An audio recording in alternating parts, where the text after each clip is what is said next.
Good morning, and thank you for your time today. I'm sure you all will agree with me that yesterday was a very constructive day.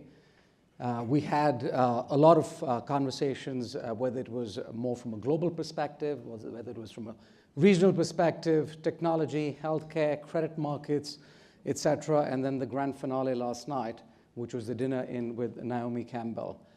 What I find in these sessions is that if you can take away any sort of three things, I think the session is then really complete. So for those of us that were here for dinner last night, the three takeaways for me were to look as good as Naomi is, do Pilates regularly, yoga, and importantly, stay off the booze. So I don't know about you folks, but maybe I've been able to do a couple of those. Maybe not all three.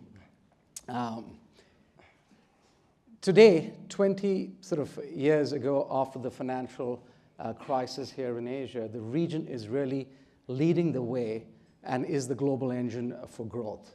We have made significant strides in the way we are now progressing. And as much as it's important for us to look and delve into the past, it's really about focusing a lot more on the future. What lies ahead of us? What are the lessons that we can take in from the past and really use those lessons in harnessing and maximizing the opportunities that are there for us going forward for the next 20 years. Delighted that we have with us what are Asia's rising stars. I would say they've risen, and they are not only the future, but importantly, they are the present. So just as a quick, brief introduction, I'd like to introduce you to the panel. We have Quek, who is the founder and managing partner of APAC Capital Partners. To my right is Alan Law. Alan is the CEO for the Park Hotels Group, Pan Asia. To my left is Raymond Rufino, who now runs the largest business office space across in Philippines. And Isaiah Schultz to his left, who is running the Schultz Private Equity and a Venture Capital Fund. The focus on the conversation today is going to be really around three areas. The first, how differently does this generation look to do things from the prior generation? What are the lessons that they've learned, and how is it that they've adapted and done things differently? The second is how they view and whether they look to philanthropy, empowerment, sustainability in the manner, and do they believe that it is actually really relevant in as far as their businesses are concerned, or is it just merely, in essence, lip service that they're providing to it? And third, most importantly to me, is where do they see the opportunities around in Asia, both from an expansion and an innovation standpoint? So with that, I'm going to, in fact, ask Khan to really sort of lead us off. So Khan, you're coming in from a family that is one of the largest private conglomerates across in Asia, more than 40 billion of assets that you folks manage. You broke away and you set up your own private equity fund. So what got you to doing that? Well, after about 10 years of working for the family business, I just felt like I wanted to have family meals in peace. No, but seriously, just from a perspective of trying to optimize any business for the longevity, for the long term, in terms of performance, I've kind of always believed that there should be a separation of ownership and management. So while I still own parts of the business, I decided to start my own business instead and kind of focus on that and run that business. So in relation to my own family's business, I'm more like I sit on the board. I offer more strategic sort of advice, and that's where I sit in terms of and how often does the family really get involved in what you do? Frankly, not at all. I mean, I get the question often whether the family is an LP or investor, whether they own any shares in the managers, and completely separate. I've never had to go into the family to raise money, and I'm, in a way, thankful for that. Excellent. Alan, you've stayed with the family business. you've taken it to a different level, to the extent in terms of where the family business really started off with your grandfather founding Bossini and then branching out into hotels.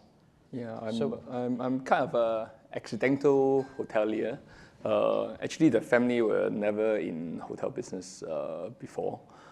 We were in garment manufacturing, fashion retailings, and real estates mainly. That's my grandfather's and my father's generation. Yeah. So just happened the year I'm graduating from university, the family happens to bought a hotel in Hong Kong, which is the Park Hotel. So they told me that, hey, we're too old to learn new tricks. So we need someone from the next generation to take over the hotel business and see what you can do with it. And then they kind of say the future of the Park Hotel and the hotel business for the family will be depending on you. So I was 23, 24. I was shocked, but I would say I'll take up the challenge. And subsequently, we have been. It was 14 years ago, and we have been growing from one hotel to now 16 hotels in the region across Asia Pacific. So I think one of the best thing I learned is not just from the family, but I think it is the family philosophy that we have. What we believe is that we always look out for associated businesses whereby we don't just rely on the mothership, which is our core business, but seeding certain things to create another vehicle for the future growth. So for example, the Park Hotel group is formed really actually is like a real estate play, but then we kind of spin that off as we grow as a hotel hospitality business on its own right. So and also the family believe that there should only be one family member in charge of one business unit, which I think is another great philosophy that our family have. I probably share the same sentiment with Con that if we have too many family members in the same business, we're probably arguing over family meals all the time. but I'm sure I'm going to cut you short there. I'm sure the arguments happen, right? It's easier said than done.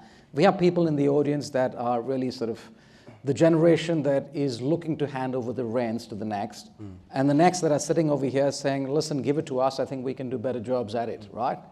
So at 23, that was a very young age for you to be given the reins. So how does it actually play out? Any sort of stories that you can share with us? Yeah, for the first 6 months, I was like thrown into the deep end. I almost like a fast track hotel management trainee program.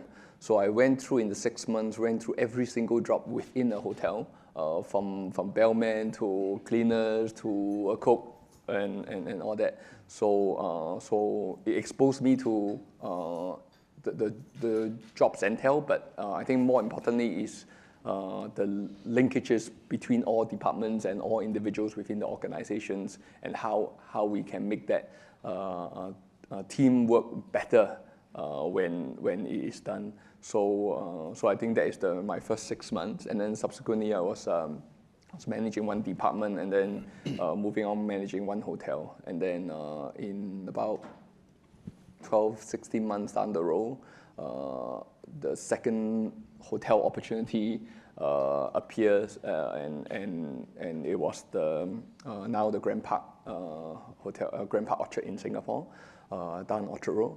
So I was thrown in just about 12 to 16 months after I started to literally lead the entire deal to the acquisition, to subsequent management of it and all that. So that was my first probably 18 months or to 24 months of my training. I think baptism by fire is what you may want to call it. It works, and it works in many ways. And I can tell you, to get over here, we were taken in from behind through the kitchens. And whilst the three of us or the four of us just walked through and looked at it in fascination, he was looking at it in a lot more detail than we were. So that really clearly speaks for itself. So Raymond, the Philippines, you literally own the business space over there for business office space, right? You came in from an MBA and from Columbia, and you got straight into the business. Yep. Anything that you've done different and that you'd like to share with us? Sure. So I've been in the family business since I graduated from university. And I'll tell a story. When I was young, my father would love to bring me to construction sites. And instead of, most dads would say, oh, come, let's go watch a basketball game, let's go watch a movie. My dad would say, come, let's watch the foundation pouring for our next project, and let's go to the factory that's doing the precast panels for the building. And as a young child, I said, why is he doing this? Why is he bringing me to the most boring experiences ever? And I didn't realize that what he was doing was planting seeds in my brain. And eventually, when I joined the business, it suddenly dawned on me that all of this exposure to real estate at a very young age sort of became part of my DNA. And I decided that this was really the industry I wanted to be in for the long term. So when I joined the family, we had a bunch of family businesses, but I joined the office building business back in 2006 when I got back from Colombia. My father asked me, what's the one thing that you learned? I spent so much to send you to university to take your master's in Colombia. Now I want a return on that investment. And what are you going to bring back to the business? And I said, for me, it was about sustainability. I said, in the Philippines, we were very, very behind. People were still obsessed about just cost control, making sure that the project was done on time, making sure that quality was good. Sustainability was not part of the agenda of any developer. And I said, I really feel that in the future, all of the locators, if we're in the office business, are going to start to demand this. And we need to start moving quickly and early to integrate sustainability into the way we did business. So I would say that would be the single biggest sort of contribution I had to the business. I was able to convince my father and his partner to pivot and now say, okay, we've done this for the past how many years, we now have to have a new mode where sustainability becomes a key component of our business strategy and branding and positioning for the company. So how tough was that? You hear you're dealing with the business partner and your father who've done business in a particular fashion. Yeah. How were you able to influence and get them to change? Surprisingly, it wasn't very difficult because they understood immediately when I said, look, who are the tenants that we have? Big multinationals, Fortune 500 companies. These clients, these locators in the future will demand sustainability from our buildings. I said, we build buildings for 50 years. If we do not start integrating sustainability to the way we run and operate and design our buildings, we will be obsolete very fast and we will lose out on these tenants. And they understood that quickly because there was, aside from the noble sort of, this is a good thing for the environment, it's a good thing for the people who will come to work in the buildings, they understood the economic driver, which was going green made business sense for us. And I think that's why it was pretty easy to get the organization and the leadership to pivot to this. And if you hadn't gone to the West for your education, do you think you would have picked up on the sustainability? No. I think that's one of the biggest things I learned by being exposed to a program. The real estate program in Colombia is fantastic, and they would always push us. They would always say, just because you have a project that you can be successful in and you can make the numbers work, don't forget your responsibility as a developer to make sure that you're able to execute these projects at the same, while minimizing your environmental impact and maximizing the benefit for the community and users of these projects. So I think that educational experience was very, very powerful and really left a lasting impression on me. I think that's a great segue into you've grown up in the West. You're coming in from a mining family, 5th generation, that started to look to Asia and outside the US to invest. You run this private equity and venture capital fund based out of here, focusing in Asia as well as Africa. So how did that happen? Is that something of your doing, or the family simply said, listen, we need to now send somebody out to Asia because we think it's a big opportunity? Sure. So actually, when I was asked to be on this panel, I had to think twice because of the title, because I don't appear very Asian, and I don't think me nor any of my fellow panelists frequently refer to ourselves as rising stars. So it made me a little bit uncomfortable, but nonetheless, I think there's something interesting here, which is obviously there's this opportunity set in the region, and the original family business from the Schultz side was basically going to uncharted parts of the US 100 years ago and capitalizing and structuring interesting mining assets. So at that time, the frontier was places like Utah and Arizona and Montana.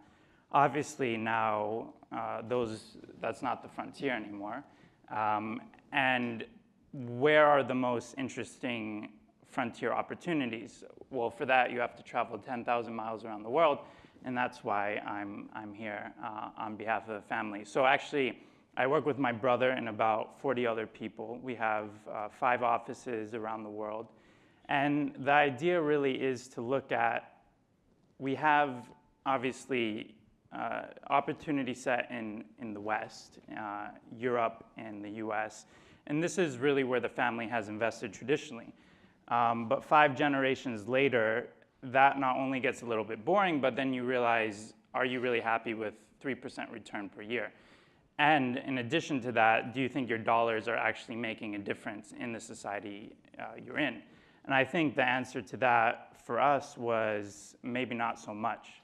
And what's the response? The response was, let's set up an operation where we're looking at places other investors are overlooking, and you get rewarded not only in terms of higher returns because you have access to the best deals, you have access to the most interesting sponsors, and you have good access to decision makers in the country, but at the same time you can have a real impact because your dollar in the US is a drop in the bucket, but your dollar in Mongolia or Ethiopia or Sri Lanka makes a big difference. And so for us, it was really a play not only that made economic sense, but also one of conviction. And so that's why I'm sitting here, 10,000 miles away from where I was born, but I'm loving it out here, and this really feels like home to me. So, as much as you enjoy the luxuries of Singapore, you get out to Mongolia. yes. Right? It's not an easy place, vis-a-vis infrastructure, the legal system, doing things over there. So why Mongolia?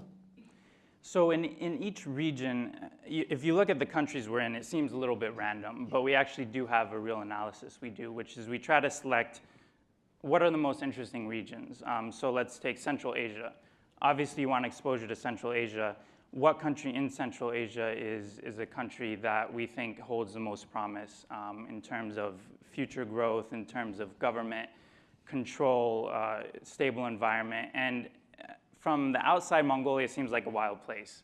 And when you go there and the roads are bumpy and you know, the vodka is strong, it seems like pretty much the wild, wild west. But there's lots of opportunities there that people are not looking at. And for us, we felt like we could capture those opportunities better than, let's say, going to another country in the region like Tajikistan. So for us, it's really looking at the region and thinking, okay, what country here can we latch on to and really find healthy local partnerships and invest in a productive manner. So the analysis is a bit different for each country, and the more you travel to the country and you leave comfortable places like Singapore and you endure those bumpy roads, the more you realize that actually this is what it's all about. I mean, it's being there with the sponsors, getting your hands dirty, really seeing what their needs are and how your capital can help them.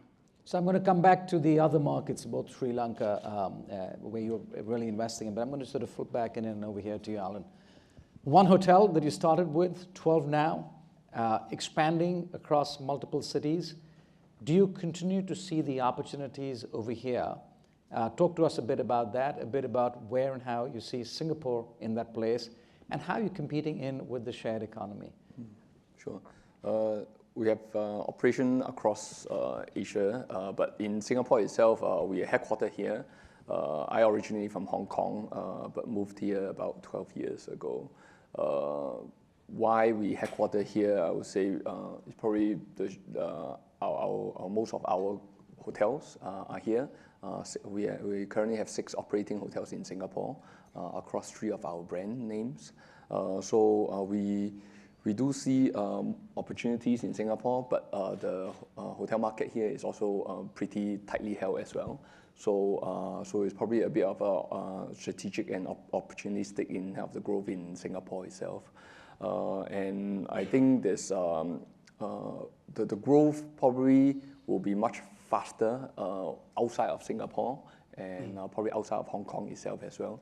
So we're probably looking at more in Australia, Japan, and recently we opened a resort in the Maldives, and we just loving that project, and we're looking for more opportunity in the Maldives itself. So these are a couple of geographic locations that we are looking at currently. In terms of the sharing economy, I know a lot of people talk about probably the Airbnb and the likes. So I think in Asia, I think it still haven't really taken off yet. I think in Singapore itself, there's many debate, and the government also introduced certain policy to catch up with the sharing economy.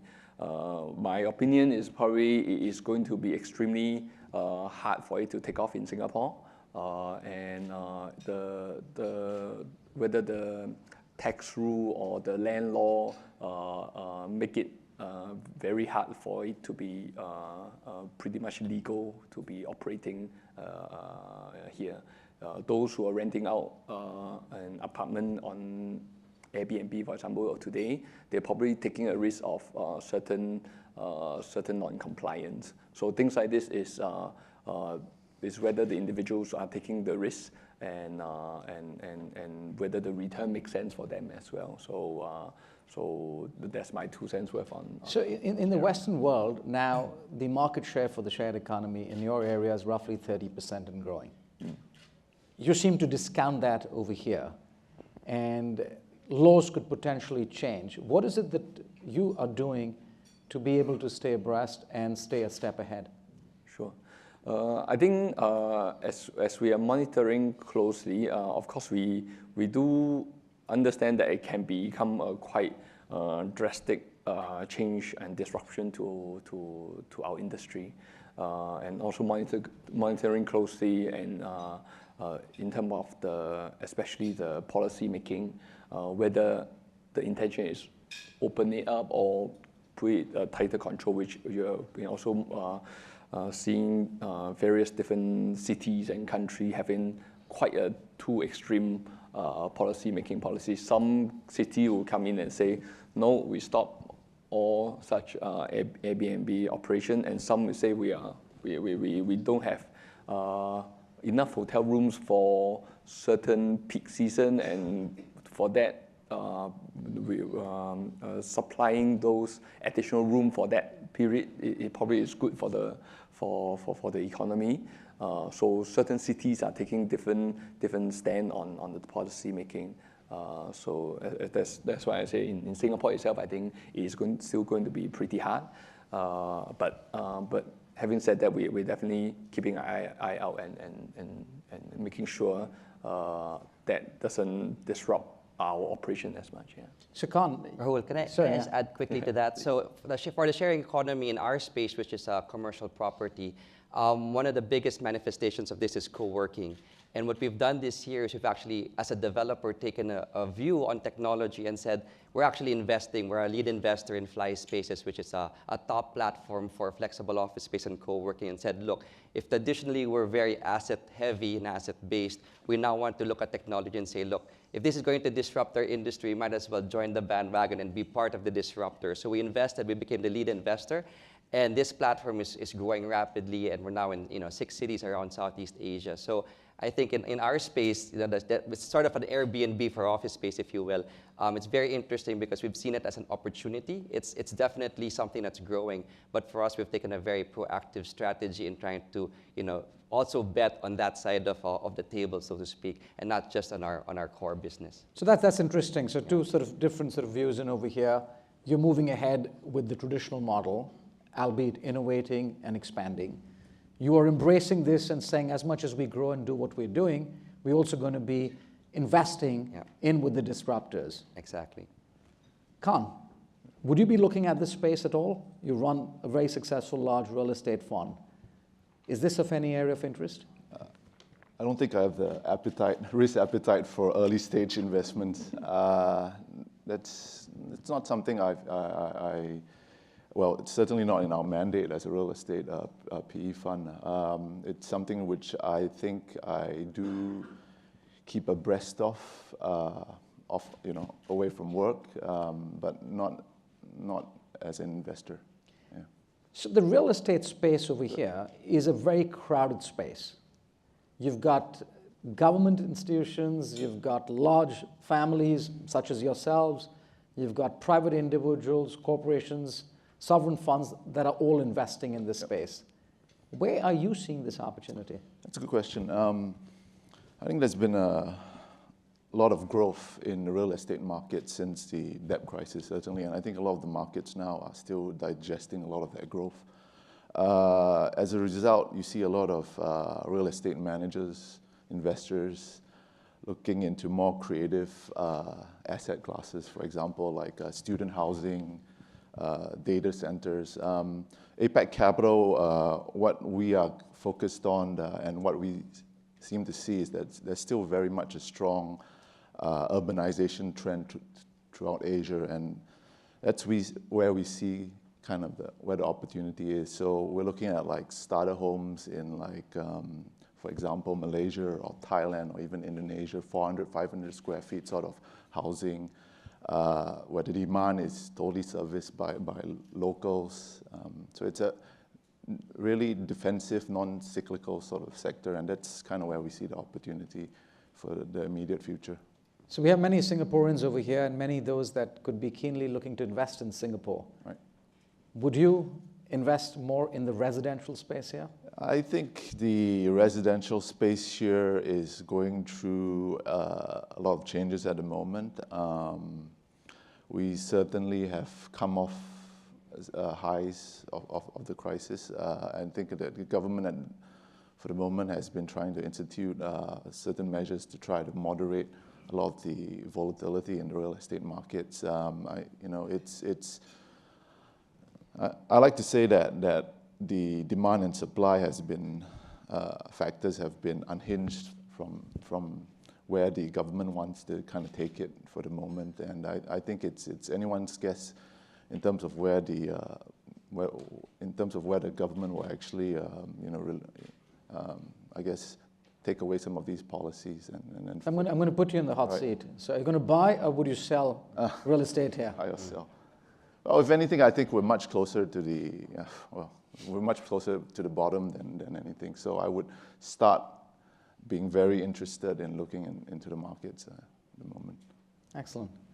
Is there a view on Singapore from your vantage point? So last time I checked, Singapore wasn't exactly a frontier market. So my investment convictions about Singapore are definitely not as well formed as those of my fellow panelists. Obviously, I think there's a number of interesting investment opportunities you can take advantage of from Singapore. Historically, we haven't done very much in real estate, so my views are pretty novice.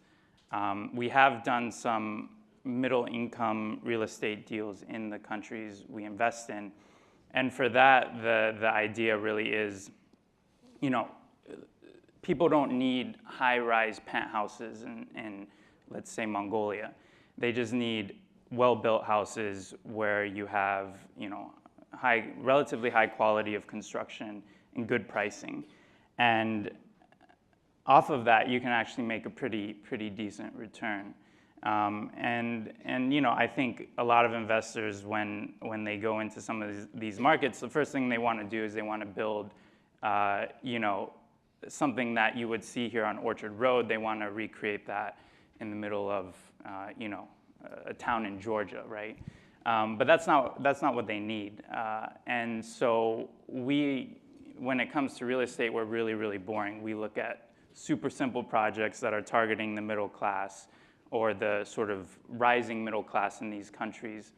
When it comes to technology, I know we were talking about the shared economy and things like that. The interesting thing is that while the internet sometimes doesn't even work in Ethiopia, let's take Ethiopia as an example, at the same time there is this leapfrogging that's occurring, which I think a lot of people have talked about over the past day. But the interesting thing is, it's not so much like, oh, let's build a really sexy business that involves a lot of technology. It's very much, this is the only way. There's no other way to do it besides adopt technology. So we have a company in Mongolia, and they have a whole fleet of concrete trucks, delivery trucks, for cement. And for them, the option basically was that we can not manage our fleet at all, or we adopt a system, a mobile system, where we can track each of our trucks and optimize the delivery routes. So there was really no in-between that we could figure out. Either it was like, we're going to do it old school paper way, or we're going to leapfrog and use the same technologies that are leading the industry elsewhere. So you're in this weird world where you have some of the newest stuff, and then you have some of the oldest stuff at the same time. But that's sort of what makes it interesting. Another market that you're investing in, which we really haven't spent much time and spoken about yesterday, has been Sri Lanka. Mm-hmm. We spoke about China, we spoke about India, we spoke about Southeast Asia, ASEAN countries, etc. But Sri Lanka, we really haven't focused on. What seems so interesting in Sri Lanka to you today? So Sri Lanka obviously had a terrible civil conflict that was concluded in the recent past. And what's super interesting to us is that investors, something bad that they've heard in the news 5 or 10 years ago, they never forget. So even for Ethiopia, they heard about a famine 20 years ago, and they still think Ethiopia is encountering a famine and there's dying children. Sri Lanka, they hear about the terrible civil conflict that happened, and they still think, it's a dangerous place to invest because of this conflict. I'm talking about, sort of your mainstream international investors. And so as a result of that, actually there's relatively little capital available for Sri Lanka from an international private equity approach relative to the opportunity set.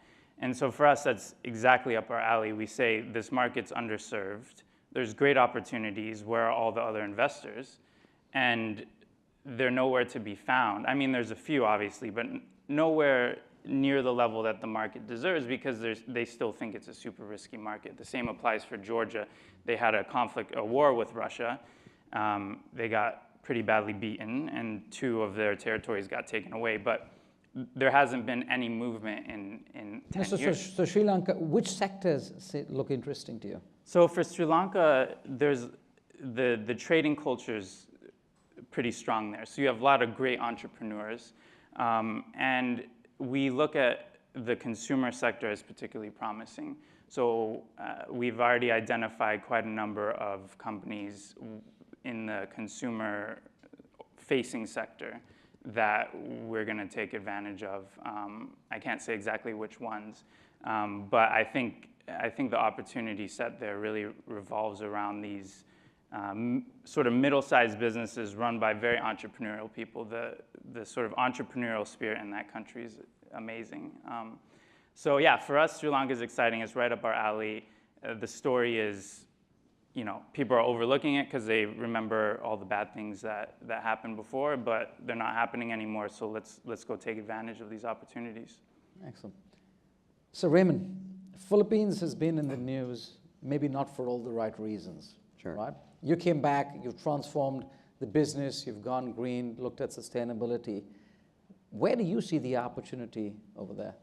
Well, right now, specifically for us, we're looking at technology as a major area that we want to look at. Real estate historically has been one of the industries that has been very resistant to change, very resistant to the impacts of technology. If you look at many other industries, they've been just really totally disrupted. In the real estate sector, yes, sure, hospitality has been disrupted to a great degree by technology, but the way that we build office buildings today is not very different from the way my father built office buildings 30, 40 years ago. It hasn't substantially changed. But I think we're at a tipping point where so many technologies are coming out that are going to transform the way our industry operates. So we're watching the space very closely because there's so many things from 3D printing of structures. You can now 3D print an office in a fraction of the time and a fraction of the cost, and you can go to this in Dubai. They actually 3D printed an entire building, though it's just one story. And those kinds of technologies, if you look at real estate, imagine the Philippines archipelago. Imagine trying to develop affordable housing in a very far-off island. You have to ship all of your goods, you have to ship the labor, you have to ship your project managers just to develop in a far-off island. If you had 3D printing, you could actually deploy that there, come up with much better quality product at a fraction of the cost of traditional real estate methods, and yet offer it at a price that was even better or more attractive to the consumer. So I think technology is going to be the next big area that we're going to look at as far as real estate is concerned. But what about technology outside of real estate in the Philippines? So there's a lot of stuff happening in the real estate. I mean, aside from real estate, technology is really impacting so many industries. A lot of you may not know, but the Philippines is one of the top social media countries in the world. We're always at the top of Facebook usage, YouTube usage. We're a very, very social media savvy population. And when that happens, all of the technologies that are enabled by social media have very, very quick adoption in the Philippines. You heard Patrick from iFlix talk about how in the Philippines, he was able to grow in the span of about 2 years. He's going to surpass very soon the total number of cable subscribers in the Philippines with his paid subscribers for iFlix. And that's because Filipinos we're very young, we're very social media savvy, and I think a lot of these technologies that are linked to that are going to find very quick adoption in the country. Okay, so we really haven't talked about China at all. It'll be great to get your perspective, Khan. Do you see that as, again, a opportunistic play? Do you see that as something that you folks would like to focus on? Well, what are you doing there? We actually don't have a mandate for China.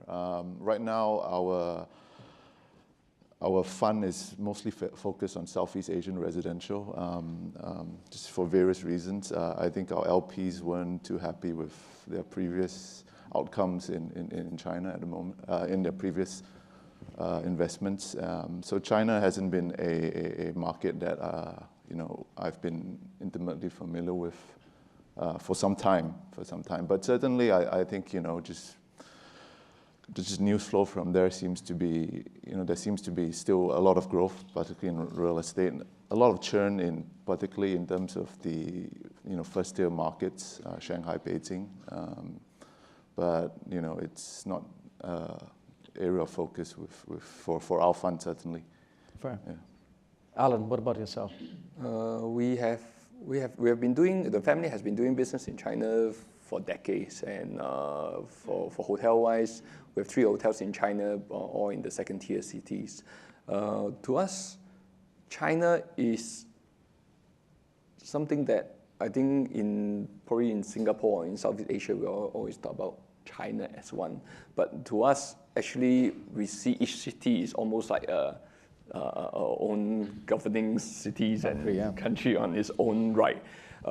Just one of the second-tier city, the so-called the first ring of the city will be already bigger than Singapore in terms of population and land size, and the city itself, we're already talking about 6-7 rings out already. So it is huge. Just one city itself is huge, and the central government do put certain policy, but then how that policy being implemented, how it's being interpreted in the local city context is also you see some differences.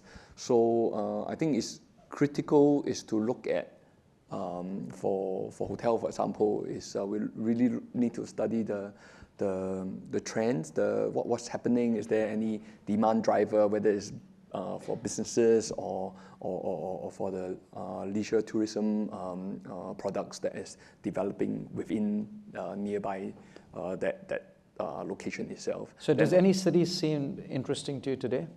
I think earlier part, most of the city in China actually has a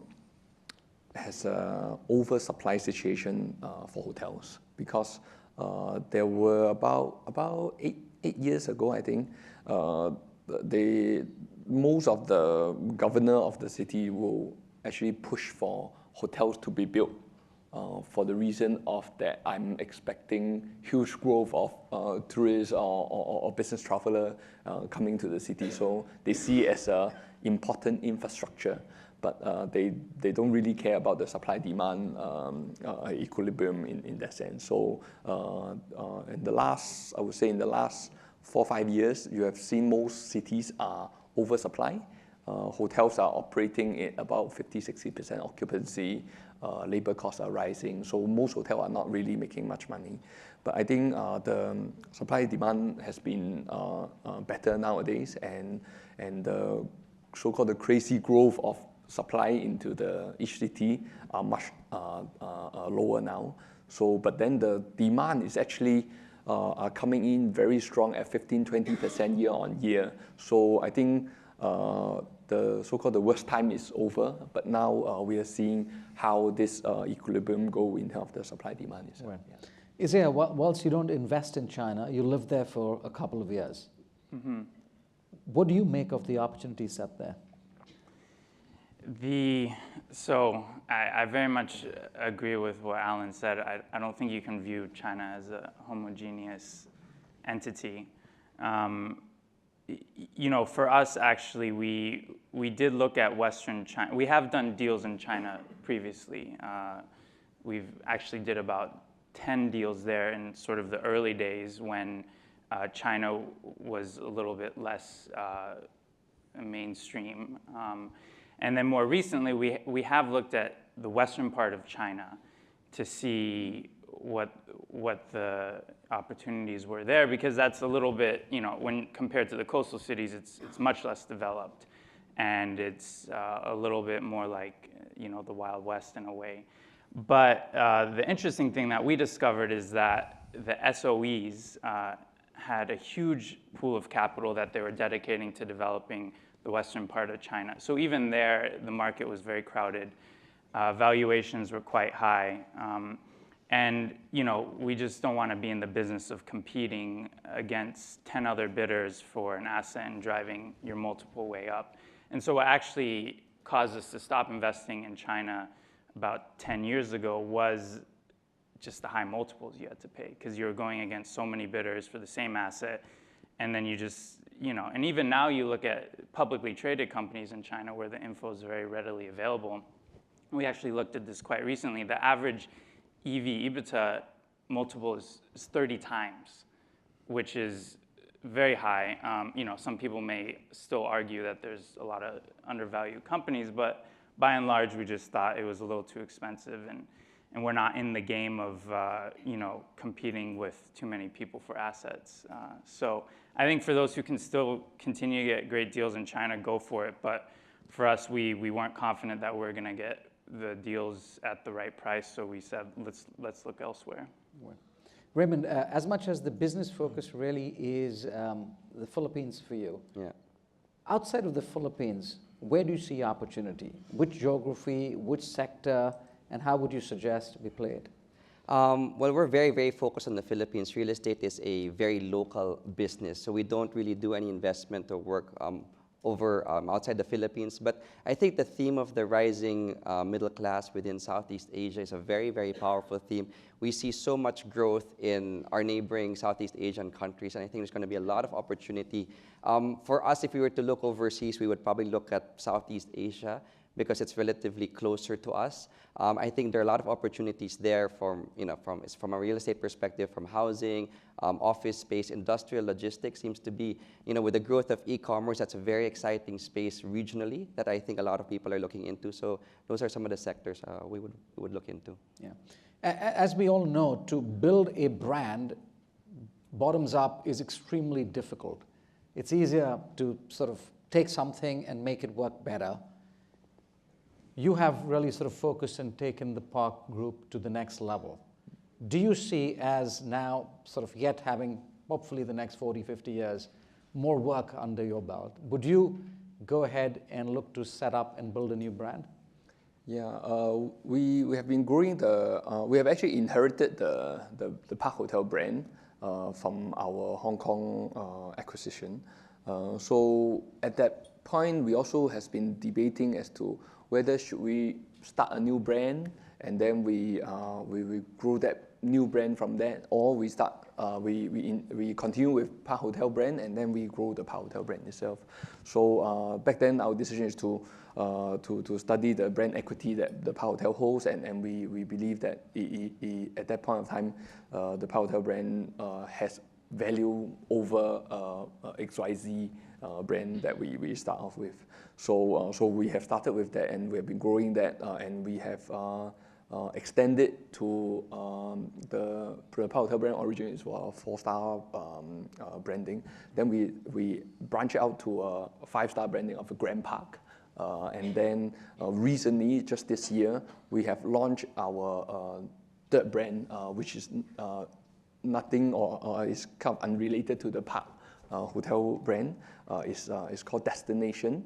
It is a limited service concept whereby we focus on both the value seeker as well as the experience seeker alike. So we have started new brands, and we also internally has been eyeing for acquisition of other equitable brand as well. So all these are not mutually exclusive.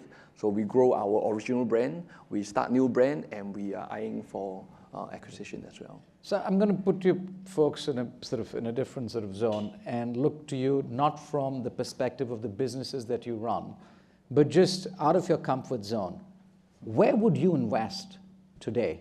So I'm not looking at real estate, right? And I'm not looking at the building space. I'm not looking at the frontier markets, and I'm not looking at the hotel space.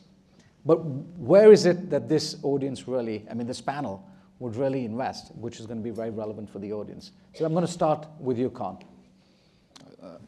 Well, I think as much averse I am to early stage startups, I think there's still a huge opportunity for growth in the technology space in Asia. So, possibly,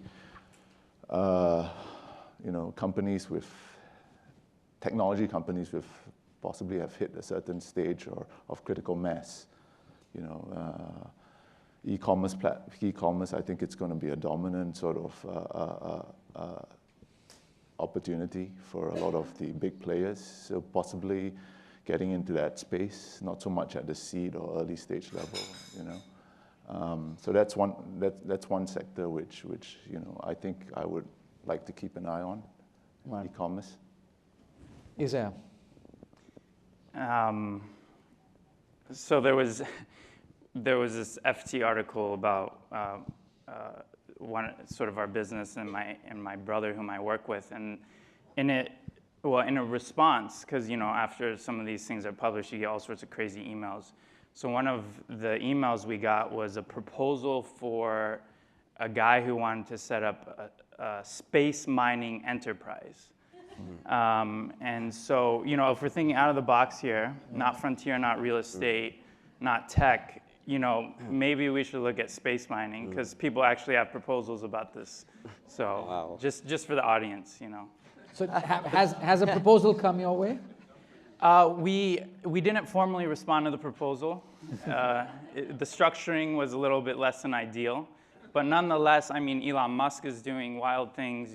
This could be the next thing you hear about, and people are already thinking about it. So, just some food for thought there. So, excellent. Raymond. I would echo Con's comments. I think not space mining. That's something new to look at. But I think technology space is since we're very traditional in a lot of the way we think. I think looking at technology for us is really the next frontier. And we like the space because in very, very few industries can you scale as quickly and as strongly as in tech. The only challenge is trying to choose that winning company, right? Because for every 50, 100 tech companies, maybe you have one or two really successful ones. And so I think that's going to be the great space to look at. But again, the big challenge is really trying to sift through all the different opportunities and all the different business models and all the different markets that these tech companies are looking at to find those, gems in the rough that have really the potential to make a big, powerful impact on the global economy. Okay. So, we heard about cryptocurrencies, we heard about blockchain, we heard about Bitcoin. So my chairman and CEO also went out and said that as much as he trashed Bitcoin, and I want to be specific on that, there was a discussion on another panel yesterday, was not about in any way contesting blockchain, right? It was about as to how Bitcoin, he found, if you were investors, you were stupid and it's going to blow up. How does this generation look to Bitcoin? Khan, this is all out of comfort. Get you guys out of the comfort zone. I'm not an engineer, but I can tell you, I think the underlying technology of Bitcoin, which is actually what you alluded to, blockchain, I think that's the interesting aspect of where this, this sector is going. I think in terms, Bitcoin is just an application of that blockchain technology, and I think with that blockchain technology, I think using that to scale across different sectors and different, I guess, applications, I think that'll be the interesting aspect of where we see this technology evolve to. I think it's still very much early days in terms of trying to pick out winners, but certainly it's a space that, any technology investor should kind of.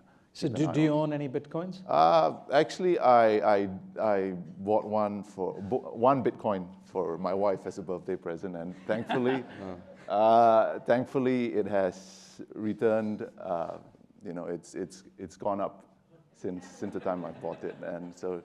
So that's interesting. It's a bit like the conversation yesterday that 70% of the folks would go out to an island with their mobile rather than the spouse. So it's no longer diamonds now, but it's Bitcoins as presents that are being given. Just as a sort of show of hands, how many people in this room over here have actually owned Bitcoins? So less than a few. Yeah. I'll be very honest, I'm not a very tech-savvy person, and I don't really believe in it. Interesting. Yeah, I still want something that I can touch and feel in that context. Yeah. Okay. Raymond, your views? Yeah. I'm very excited about Bitcoin, cryptocurrency, blockchain. In the Philippines, we are still predominantly cash-based, which drives a lot of our e-commerce players crazy because they have to always think about cash on delivery. For most other countries, that's just a crazy concept. Why would you want to handle so much cash? So for me, Bitcoin and those kinds of platforms is really an opportunity to leapfrog, sort of going from this cash-based society and just skipping all the legacy payment systems and going straight to the next generation. So I think this technology is very exciting for us, and I think that's probably going to be the future. Yeah. Bitcoin is probably more liquid than some of the underlying currencies of our portfolio companies. So from like a high level, it doesn't, I think it's a great idea. It's just how do you take advantage of it? And then, you have statements by people like your CEO that sort of makes you think twice about whether this whole thing is sort of a fraud. But I mean, why not play around a little bit and get some exposure? Worst case, you lose your money. But that's not the way the fund invests. That's right. You can add that to your portfolio of space mining endeavors. Yeah. So, you have your portfolio of things you can afford to lose. Yeah. But I wouldn't bet the farm on it. Let's put it that way. Okay, great. I know we're going to getting to the hour. Just quick question, then we can just open up to the audience. So for you, Con, at APAC Capital Partners, sort of sustainability, CSR, empowerment, a lot happens at the family level with the large conglomerate that the family runs and owns. At APAC Capital Partners, is it anything that you folks are focused on? Do you think it actually helps the business? Well, to be entirely honest, it's not something that we are focused on. I would say I'm much more focused on trying to grow us. I mean, we're still a newish company. I'm still very much trying to grow APAC Capital as a brand, as a real estate fund manager in the fund management space. So, the CSR initiatives are much more driven by my family foundation's focus, which I'm not really a part of. No, so it's interesting to see Con at that level, and then you sort of move across, and you look to Raymond, who actually came back in from the US and set up the Philippine Green Building Council. Sure. So obviously, you find that this really adds accretively to the business. Yes. The old way of doing CSR in the Philippines, and I'll speak about the Philippine context, was the owner of a company would receive a proposal from an NGO or charity, please fund our orphanage or fund our students or fund this project. And if the owner of the company was moved, he would say, let's cut the check, and then we do something good for the year, and that's done. One of the things I've championed within our organization is to really look at CSR 2.0, which is how do you align your personal advocacy and your company's advocacy so that you use your company's resources to really make a more powerful impact. Not just a couple of people, but impact industries, impact large-scale communities. So for us, when we said, let's do sustainability, not only lead by example in integrating sustainability into the way we design, operate, and run our buildings, but my father allowed me the time and energy to actually found this Philippine Green Building Council, which is our way of trying to impact industry. So with the financial support of the company, the leadership position of the company, and my time, I was able to help build up this industry organization. And the goal really is, if we line up the company, if we line up the industry, and we're able to move the needle together, the positive impact we can make is much more significant than if I was to just say, I want to give money to this charity this year and give money to that charity next year. So it's become an integral part of our business. It's not even just something that we like to do. It really is part of our DNA already. And a new way that you're doing it. I'm going to sort of pause here and just open it up for questions. Any questions? Great session so far. Pierluigi from Unilever. It might be just a bad coincidence, but I don't see any female racing stars on the panel. Oh, yeah. Can I just interject then, explain? We did have one, and unfortunately, it's one, but unfortunately she couldn't join the panel.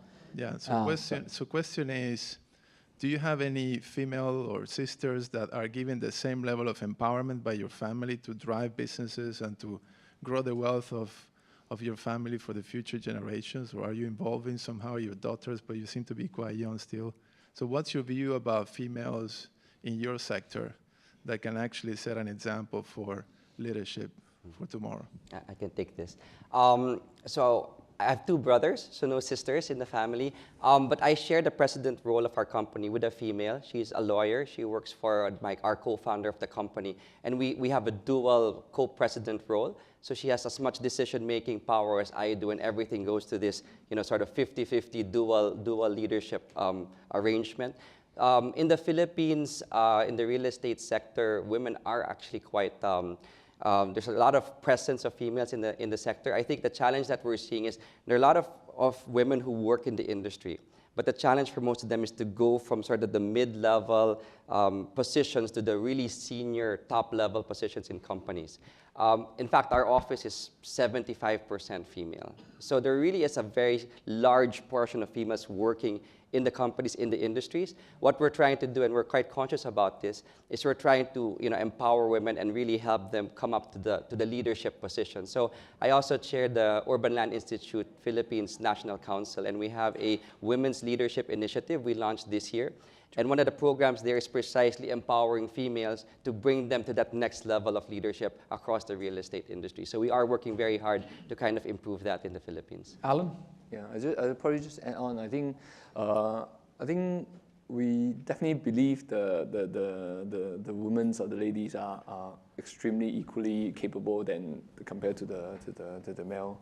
So the difficulty with most female is they have to straddle between families and business and work, and at times it really depends on the individual choice, which one they put the priority on.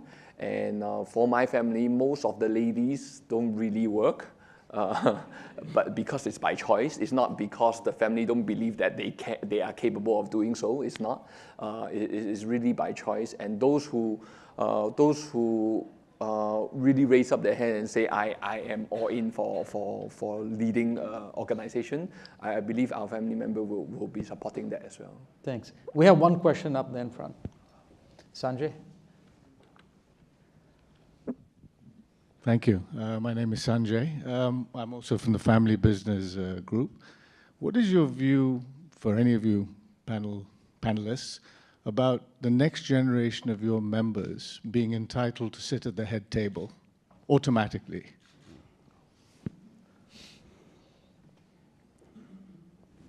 So you want to take that? I didn't quite get the question. Sorry. I think that's, I mean, I think strength of character is paramount. So if being entitled to sit at the head table turns you into an arrogant jerk, I think you should first learn how to, sit in the corner.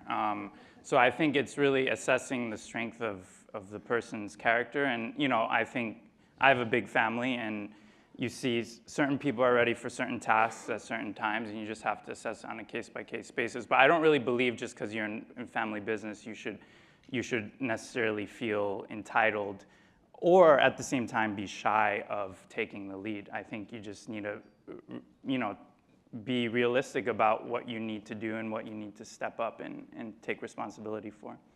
Yeah. I think it kind of goes back to what I mentioned earlier, right at the start, about having that separation between ownership and management.